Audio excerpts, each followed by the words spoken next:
How do you do? My name's Byron Joel. We're here in the very sunny and oftentimes very hot Marrakech in Morocco. Semi-arid climate, about 200 millimetres of rainfall a year. However, we've met a chap who has turned those kind of conditions into a really beautiful backyard oasis. Let's go have a chat with him. This is Mr. Sadek Tazi, owner and proprietor of Casa Botanical's nursery in Marrakech. How do you do? Very well, thank you. Excellent. Now, before we go and have a look in the nursery, I just wanted to show everyone around your backyard because I think it's a really wonderful example of what you can do even in a dryland climate. I mean, behind us here, you've got a beautiful pond. It's almost like a Monet painting. This is also a natural swimming pool filter, isn't it? Exactly, for the swimming pool that is here. So the water goes through a pump, and it's filtered by the plants, and the water goes into the swimming pool, and you can see it's crystal clear all year. Very clear indeed. You guys swim in it often? Sorry? You swim in it often? Yeah, every day. Now, this garden, I love this garden. This is like, to me, it's a kind of cross between English cottage garden and all of its kind of flamboyant, rambunctious growth, and Mediterranean classic garden. It's also a vegetable garden. How you call these? You told me? That's right. We had a talk before. These are hugel culture beds, aren't they? Do you want to explain how you established these? It has some logs of rotten wood in underneath, and some compost and leaves and ground, all mixed with vermicompost, from the worm. The worm castings, yes. Exactly. And then you plant a mix of every vegetables, trees, bushes, and there is a diversity altogether, and it's doing so well. We don't buy any vegetables anymore. Amazing. So this feeds your family with all the vegetables you need. Exactly. And take a look. Of course, this is after summer. We've just finished a summer in Marrakech, which is quite hard. Yeah. And there's been something of a drought for about 2 seasons, hasn't there? Yes, exactly. Amazing. I just think it's a beautiful example of what can be done in a dry land, just using the right techniques and the right species. It's stunning. Should we go have a look around the nursery? Okay, let's go.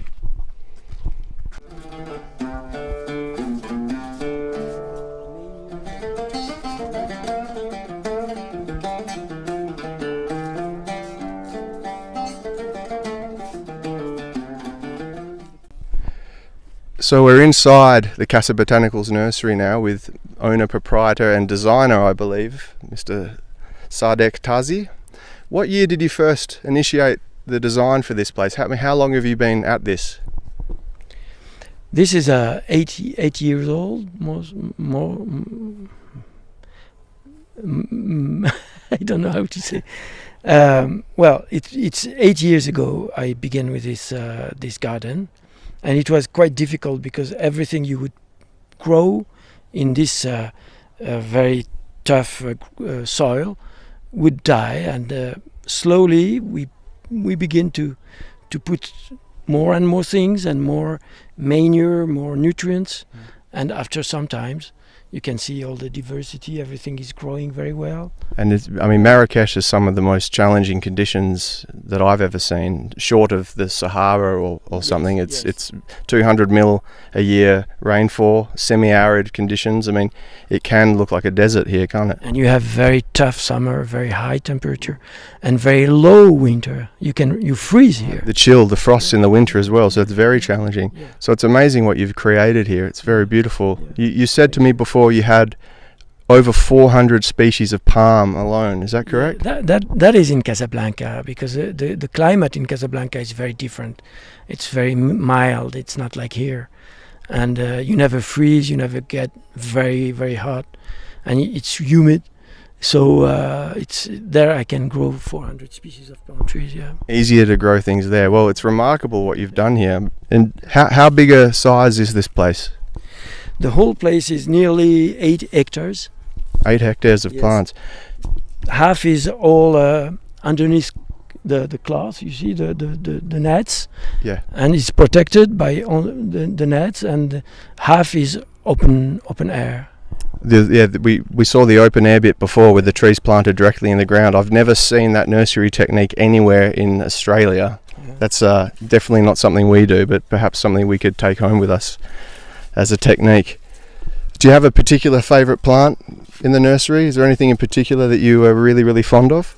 I like palm trees, definitely. Well, with 400 species, I would assume as much. I like palm trees, but I mean, I really like plants, and it's very difficult for me to say I don't like this plant. You know, you could show me any plant, I would say I love it. I would understand something about the plant, you know, and I would like it.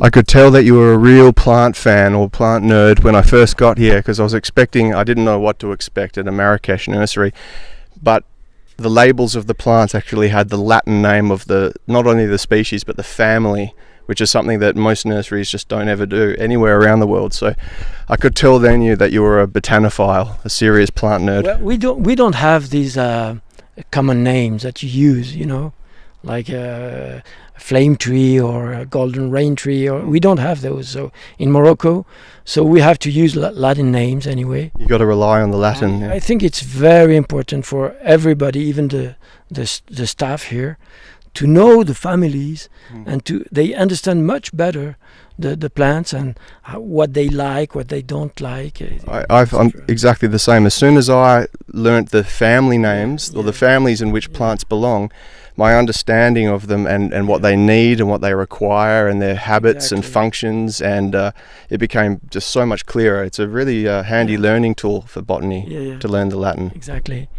It's like saying to somebody, "Oh, you come from Morocco. Oh, you come from Australia." I understand. That's right, Australian. Oh, that's why you look so scruffy. Well, thanks, Sadek. We'll have another walk around the corner and see what we can find somewhere. Okay.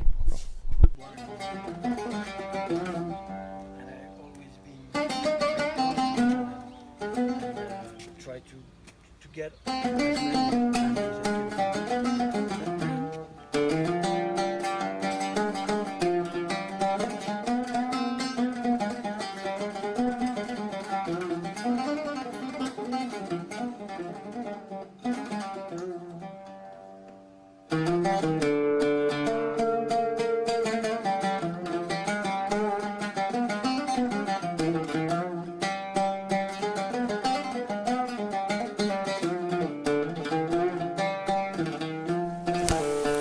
I've been Byron Joel at Casa Botanical's nursery, Marrakech in Morocco. Thanks for joining us. See you next time.